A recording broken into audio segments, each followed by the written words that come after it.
Bang, untuk Partai Pandai sendiri, apakah Abang juga akan mengajak rekan-rekan artis untuk menjadi kadernya apa gimana? Dan siapa aja nih kira-kira yang... Ya ada sebagian besar ya, kayak Uya Kuya, terus Saipul Jamil, Nia Daniati juga bergabung di partai kita gitu. Dan partai-partai partai-partai yang ya kalau Nia Daniati walaupun kami gagal dalam rumah tangga tapi dalam politik kami satu visi satu misi gitu. Dan sudah ada pembicaraan kepada Uya Kuya, pada Nia Daniati. Ya pokoknya asal selam pandai kan Partai Negeri Daulat itu adalah bagian daripada partai kita. Oke, Bang, terakhir. Artis yang tidak bergabung di partai kami cuma Profesor Dr. Egy Sujana aja. Punya partai sendiri soalnya. Oke. Saya Bang, bukan artis.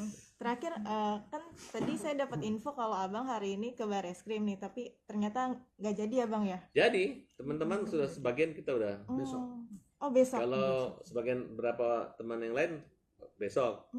Tapi karena saya takutnya besok saya hari ini. Oh gitu. sudah Bang. Teman-teman lagi ke KPU dulu mengirim surat Ke Bareskrim apa ya? buat laporan Pak. Ke laporan KPU. KPU dan Ketua Bawaslu. KPU. Bagus. Kemudian ke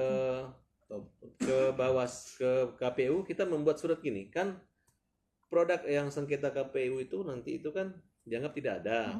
Karena kalau kita mengajukan banding atas putusan pelanggaran pasti mungkin di NO dianggap bukan bagian dari sengketa administrasi. Nah, tapi kita tetap melayangkan surat kepada KPU untuk mengeluarkan berita acara penolakan tersebut. Dalam tempo waktu 11 hari KPU tidak mengeluarkan surat atau mengeluarkan surat, itu menjadi objek sengketa yang kita akan ajukan di permohonan di Pengadilan Tata Usaha Negara. Satu. Makanya teman kemarin itu didismisal kemarin karena dianggap tidak cukup atau kurang lah dia punya bukti-bukti maupun termasuk objek sengketanya gitu. Ada lagi? Gini Pak, kan saya tempo hari pernah wawancara wawancara Bapak mengenai sengketa itu untuk ke Bawaslu. Progresnya seperti apa Pak sejauh ini? Loh, KPU Bawaslu kan sudah menolak kita dan menyatakan gini. Ini contoh nih. Persoalannya kita pendaftaran tapi tidak diregistrasi. Tidak diterima sebagai terdaftar, sebagai calon peserta. Cuman dibilang lu nggak lengkap nih gitu. Nah, berarti KPU menjalankan dua fungsi di samping pendaftaran, kemudian pemeriksaan administrasi.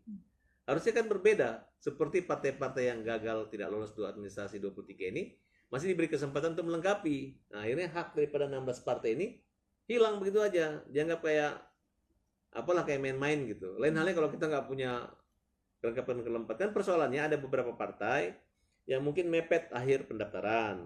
Ada beberapa partai yang mungkin tidak terpenuhi atau ada beberapa mungkin kartu anggotanya masih kurang, tidak sampai 300.000. Mungkin ada juga gangguan kendala sipol gitu. Tapi kita sangat merasa dizalimi. Kenapa? Karena proses persidangan di Bawaslu tidak memandang atau tidak melihat pertimbangan terjadinya misalnya COVID yang dianggap bencana nasional. Tidak ada. Kenapa? Kita minta saksi virtual nggak mau. Nah, jadi harus datang. Jadi ada bahkan kayak Partai Reformasi karena mungkin dari kendala ada saksi yang kena COVID tidak bisa nggak menghadirkan saksi. Nah, kemudian dari partai kita cuma menghadirkan saksi itu dari ada kurang lebih 6 aja. Padahal kita butuh 100.000 saksi pun sih. Terima kasih sudah menonton video ini. Jangan lupa subscribe dan aktifkan lonceng notifikasi supaya kamu nggak ketinggalan video terbaru